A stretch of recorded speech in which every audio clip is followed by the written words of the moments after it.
Alors bonjour et bienvenue à cette nouvelle émission de Divinons avec Tonton Tone. Ce matin, nous allons tirer pour vous l'énergie de la journée du 5 février 2026.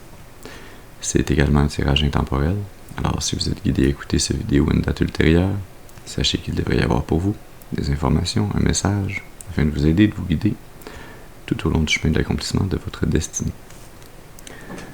On aborde notre rituel habituel en allumant une seconde bougie, afin d'ancrer temporairement vos ancêtres et vos guides spirituels bien intentionnés à votre égard et au mien, afin qu'ils se joignent à mes ancêtres et mes guides spirituels, pour vous amener ce message que j'espère positif, constructif et amélioratif.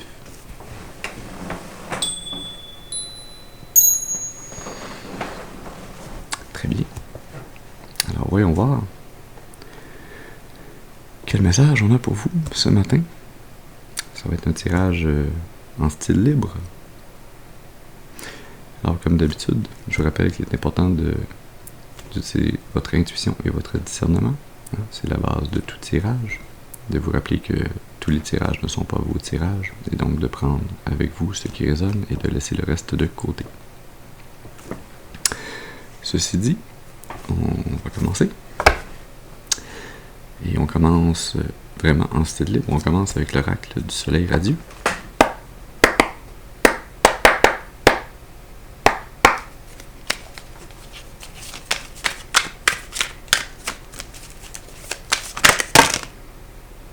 Mais c'est trop.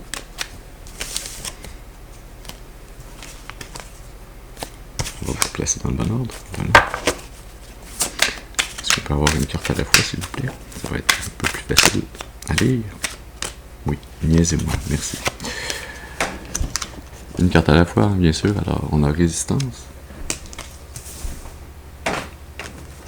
égoïsme, l'ego et versatilité.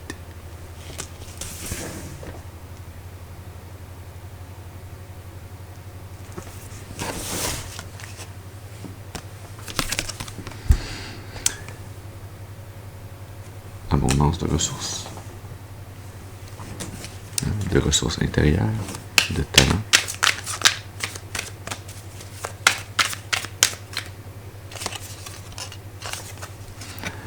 Romance.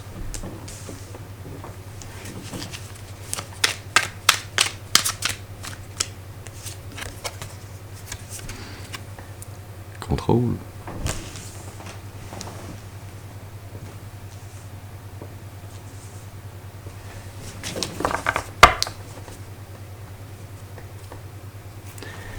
Et entreprise.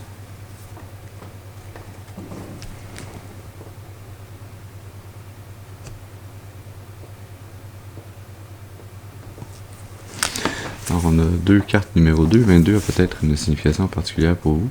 On a également une suite descendante. On a 1, 2, 3, 4, 5. Descendant, montant. Ça dépend de quel bord on la regarde. C'est un peu en désordre, mais il y a tout de même cette suite-là qui est présente.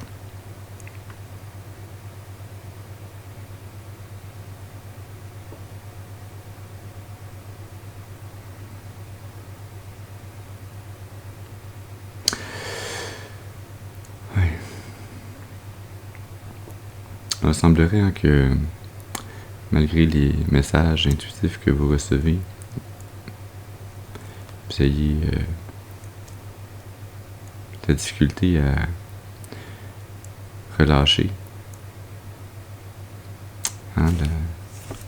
la tenue de votre ego,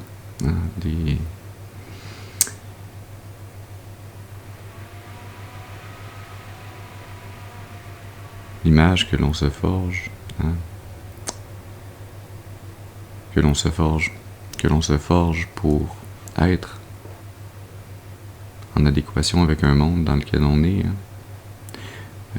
Parfois, cette image que l'on se forme, cet ego, il est là pour nous défendre, pour nous permettre de survivre, pour nous donner une apparence qui est en accordance avec ce que notre environnement veut bien voir de nous, et non pas avec notre réelle apparence, avec la vérité de notre âme, de qui l'on est réellement. Vous êtes encore dans cette attitude un peu, non pas bête, mais un peu bornée. De la difficulté à sortir de cette image fabriquée afin de retrouver la paix, l'harmonie de la vraie nature de votre âme, qui a cette grande richesse d'être, j'entends polyglotte, mais pas simplement polyglotte, pas simplement capable de parler plusieurs langues, mais la versatilité, la capacité d'entreprendre pratiquement n'importe quoi, de réussir presque du premier coup. Tout ce sur quoi vous mettez vos intentions et vos actions. Vous êtes capable d'aller chercher les connaissances, les savoir-faire dans le monde spirituel pour les manifester dans le monde réel. Cette abondance de talent, de savoir-faire, ces ressources intérieures qui vous sont disponibles, qui vous proviennent littéralement des énergies de l'univers autour de vous, du monde spirituel, qui viennent se concentrer en vous.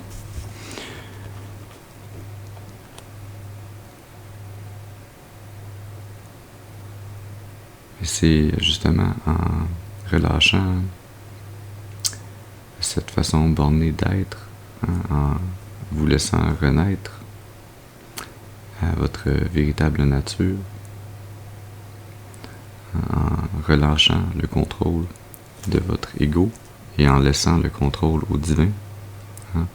C'est en faisant confiance au divin, en faisant confiance à Cupidon, que vous allez trouver l'amour, et sans le forcer, sans avoir à changer votre apparence, en étant simplement réellement vous, en vous reconnectant à la vraie nature de votre âme,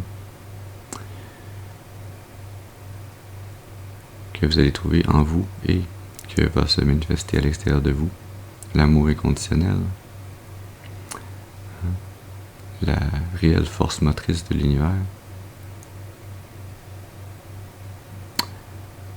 que vous allez pouvoir ainsi co-créer une destinée commune d'ascension, une entreprise commune qui est destinée à la fondation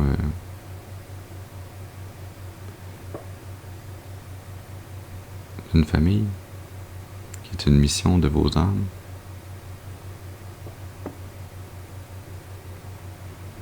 qui fait partie du grand cycle de la vie,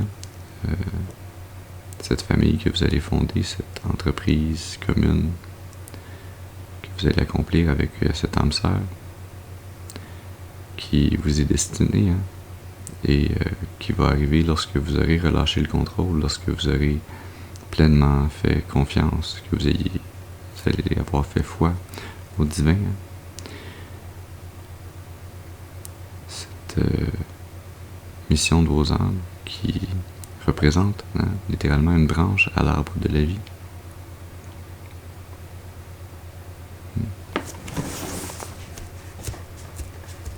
On va aller tirer dans le tarot des divinités pour obtenir un peu plus de clarté sur ces différentes énergies.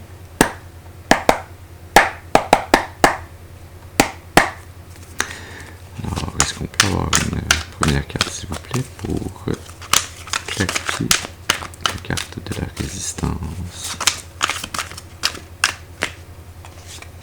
Merci. L'as de bâton.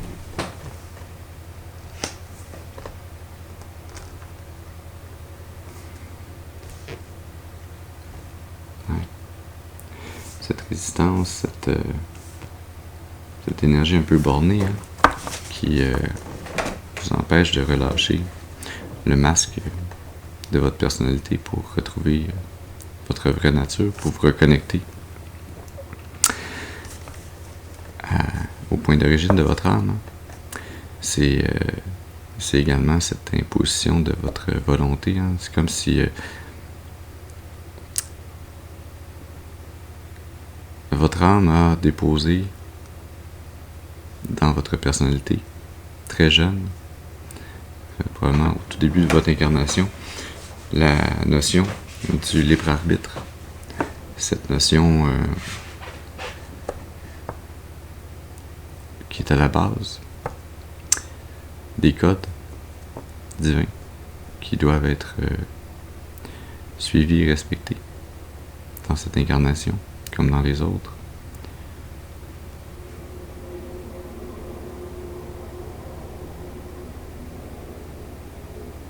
Mais vous avez le dilemme moral ou philosophique relié à oui, mais si j'ai le libre arbitre, c'est parce que je dois l'utiliser. Pourquoi est-ce que je devrais en arriver à relâcher le contrôle et à avoir foi au divin et laisser le divin agir à ma place? Mais le divin n'agit pas à votre place, le divin agit à travers vous, en vous, parce que vous faites partie du divin.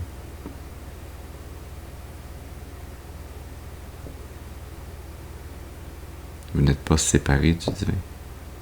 Vous n'êtes pas le divin dans son ensemble, bien sûr, mais vous êtes entièrement une partie du divin. Et donc, il n'y a pas de réel dilemme à avoir une fois qu'on comprend et que l'on ressent cette vérité. On réalise que le libre arbitre, on l'utilise déjà tout plein et que c'est également une utilisation du libre arbitre que de choisir de faire confiance et d'avoir la foi au divin et de relâcher le contrôle, que ça peut être une forme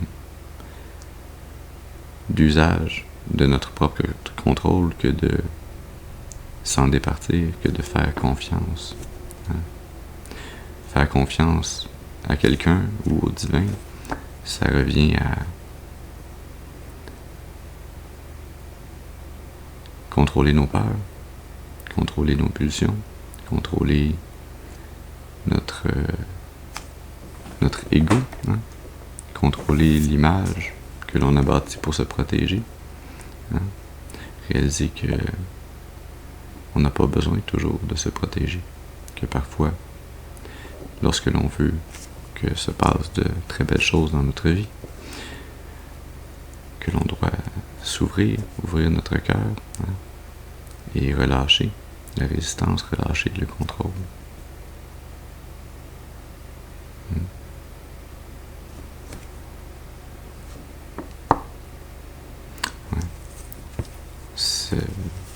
Ce besoin acharné de rester accroché sur le libre arbitre, on a divinité noire sous le paquet, ça vient de votre côté obscur, de votre shadow self, de la partie non guérie de votre personnalité.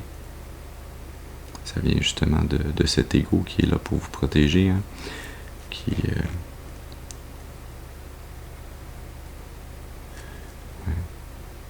mais qui vous garde malheureusement dans la 5 de Pentacle, dans la tristesse du manque, dans cet état de pauvreté sur le plan physique, sur le plan des relations humaines. Vous vous gardez à l'écart. Vous avez vous empêché de recevoir du divin l'as de Pentacle qui vous amènerait à la 6 de Pentacle, qui vous amènerait à des relations équitables, réciproques, des relations d'amitié, d'amour, de fidélité, de joie à partager.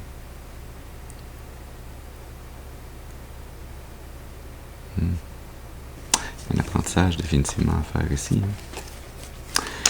Allons-y maintenant. Est-ce qu'on peut avoir une seconde carte, s'il vous plaît, pour clarifier la carte de l'ego?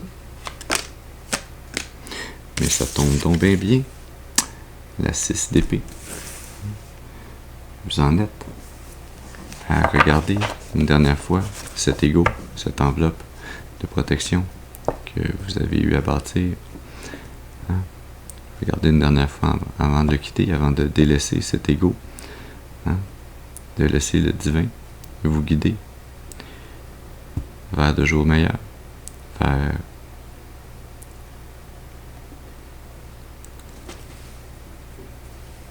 un changement de perspective sur votre façon de penser. Hein.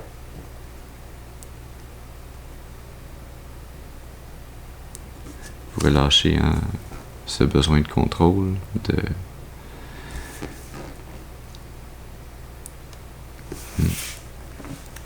protection, de méfiance.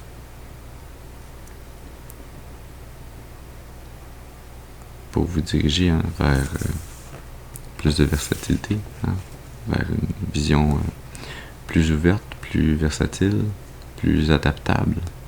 Ouais. Vous délaissez avec la vie de couple les relations qui ne vous amènent rien, qui sont vides de sens ou qui sont drainantes, pour choisir de vous diriger vers celles qui sont divinement guidées. L'as d'épée. Vous gagnez cette clarté, cette nouvelle façon de voir, ce changement de mentalité. Vous le gagnez.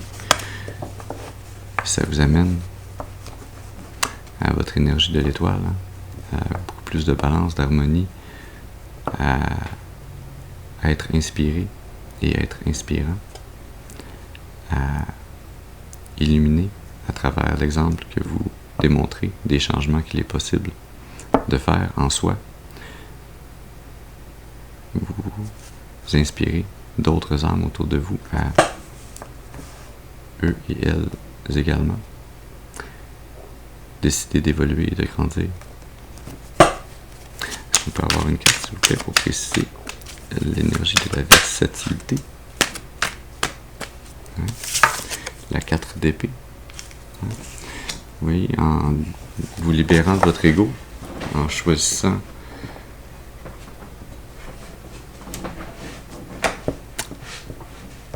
de relâcher le contrôle, de laisser tomber votre image protectrice de vous-même. Vous retrouvez ainsi, en laissant de côté cette énergie bornée, résistante,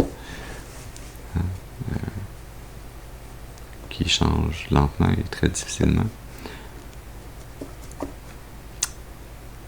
En changeant cette mentalité, en obtenant cette clarté, vous en arrivez à retrouver la paix intérieure. C'est cette épée, cette clarté, cette nouvelle façon de penser, qui fait que vous n'avez plus besoin de votre ego pour vous protéger. C'est cette nouvelle façon de penser, cette nouvelle clarté, cette nouvelle ouverture sur le plan mental, sur le plan intellectuel, sur le plan de la pensée, cette pensée plus libre, plus calme, qui vous amène à pouvoir accéder à tous vos dons, à tous vos talents, et à être par le fait même protégé des peines de votre cœur. Ouais, être protégé de la tristesse, du manque de direction, de l'incapacité à bien vous sentir sur le plan intellectuel. Ouais, valet de bâton au milieu.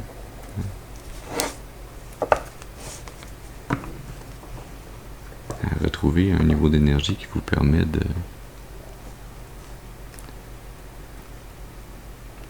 retrouver l'ambition de commencer quelque chose de nouveau, de créer quelque chose de nouveau, en allant puiser dans les ressources qui sont à votre disposition.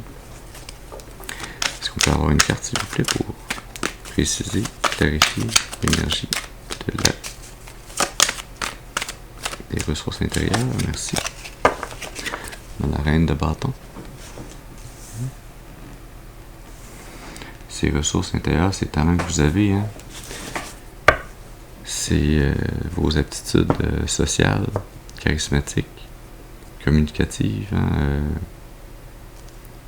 mais communication même par l'énergie que vous dégagez.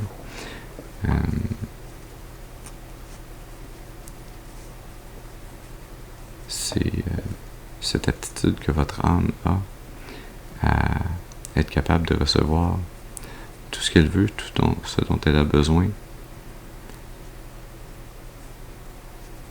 simplement en étant pleinement elle-même, en étant pleinement alignée sur le plan vibratoire avec ce que vous voulez obtenir.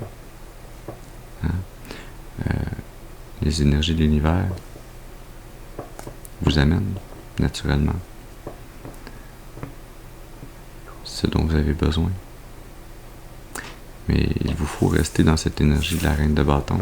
Il vous faut rester dans cette énergie magnétique, charismatique, peut-être même sensuelle un peu, mais pas sensuelle dans le sens de comme quelqu'un qui serait en train de jouer à un jeu, le jeu de la séduction, mais quelqu'un qui a cette énergie sensuelle naturelle sans la forcer, sans avoir d'intention cachée, simplement parce qu'elle est pleinement connectée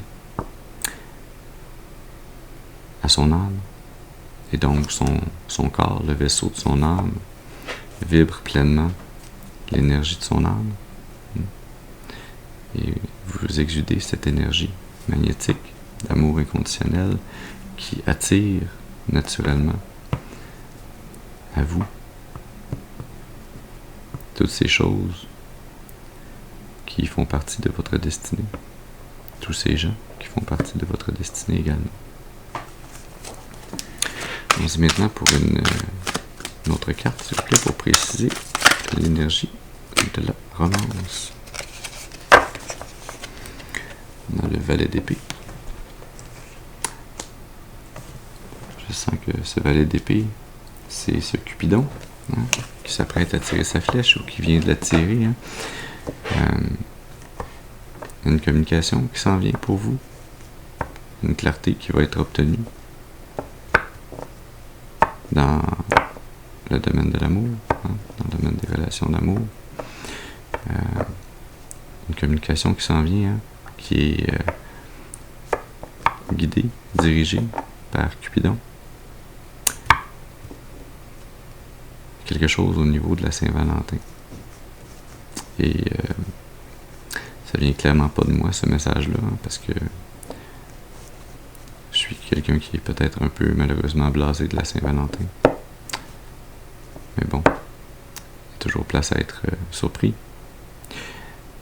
Mais oui, cette énergie comme Cupidon qui se fait le messager de deux âmes sœurs qui va vous amener une information, une communication qui va vous amener à vous unir, à vous retrouver. Sous le paquet, la force. Au milieu, le roi de coupe. Ouais. Effectivement, ça vous demande de déployer toute votre force intérieure, tout votre contrôle sur vous-même et non pas sur les autres. Votre contrôle sur vos pulsions, sur vos désirs, sur votre libre arbitre, sur votre volonté. Ça vous demande toute votre maturité émotionnelle, d'avoir la sagesse d'attendre cette information, cette communication d'amour, même si vous êtes dans une énergie du valet qui est une énergie très jeune, très prompte, très rapide à vouloir apprendre. C'est une énergie un peu insatiable. Et c'est pour ça que ça vous demande toute votre force intérieure, toute votre maturité émotionnelle pour être capable d'attendre sagement, malgré l'activité frénétique du désir de savoir.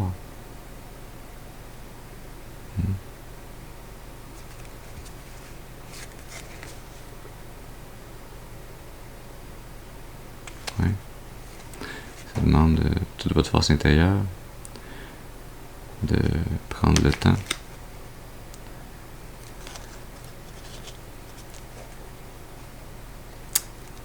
de faire maturer l'énergie afin de pouvoir créer cette union avec une impératrice, avec un féminin divin, avec une force créative.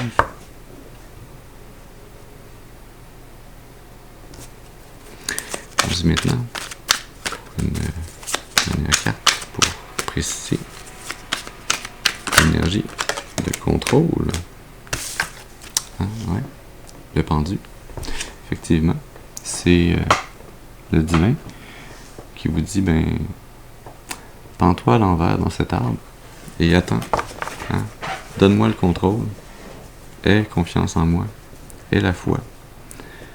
Laisse faire ton libre arbitre et attends que je t'amène cette information, ce message de Cupidon, que je te permette de voir différemment, de changer ta perspective. Laisse-moi te mettre sur pause afin que tu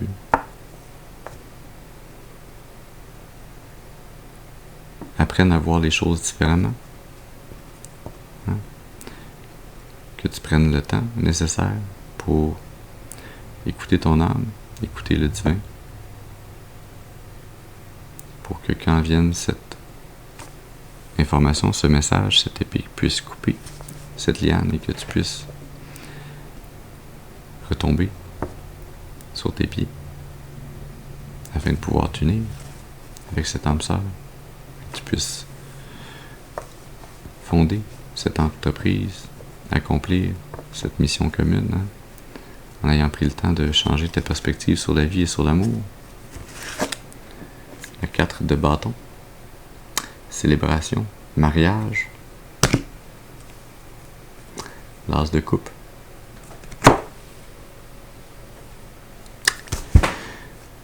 ce nouvel amour, ce cadeau de Dieu, cette graine d'amour qui s'en vient pour vous.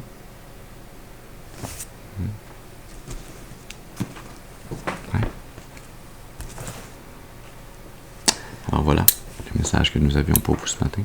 J'espère qu'il aura pu vous amener des informations, un message pour nourrir, soutenir, guider votre intuition, afin de vous mener le plus clairement et le plus durablement possible sur le chemin de l'accomplissement de votre destinée, pour votre plus grand bien et le plus grand bien de toute la création.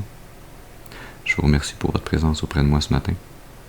Je vous souhaite une excellente journée et je vous dis à la prochaine. Merci.